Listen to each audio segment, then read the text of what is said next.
शैदी बरादरी बरसगीर का अफ्रीकी वर्सा। मुख्तसर तारुफ।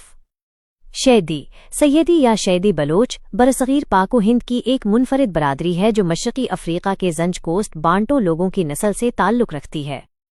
शैदियों की बरसगीर में पहली आमद 8वीं सदी ईस्वी में मोहम्मद बिन कासिम की फ़ौज के साथ सिपाहियों की हैसियत से हुई, लेकिन उनकी बड़ी तादाद 16वीं सदी के बाद ग़ुलामों की तिजारत के ज़रिए आई। हालांकि उनमें से कई ने फ़ौजी जर्नैलों और हुक्मरानों जैसे दिकन और जंजीरा में के तौर पर आलीज़ मकाम हासिल किया। आज पाकिस्तान में ये बरादरी ज़्यादातर सिंध, कराची का लियारी और बलूचिस्तान के साहिली इलाकों में आबाद है। ये लोग उर्दू, सिंधी और बलोची बोलते हैं, लेकिन उनकी सक़ाफ़त अफ़रीकी और मकामी रिवायात का हुसैन इम्तज़ाज है। उनकी सक़ाफ़त की नुमायाँ ख़ुसूसियात में अफ़रीकी ढोल की थोप पर किया जाने वाला मशहूर रिवायती रक़्स धमाल और लेवा शामिल हैं।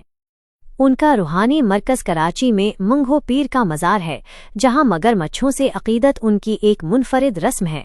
तारीख़ी तौर पर शैदी बिरादरी ने अहम किरदार अदा किए हैं। होशो शैदी 19वीं सदी के बहादुर सिपा सालार थे, जिनका मशहूर नारा था, मरसों मरसों सिंध न डैसों। दौरे हाजिर में तंजीला कम्बरानी सिंध असम्बली की रुकन बनने वाली इस बरादरी की पहली खातून हैं।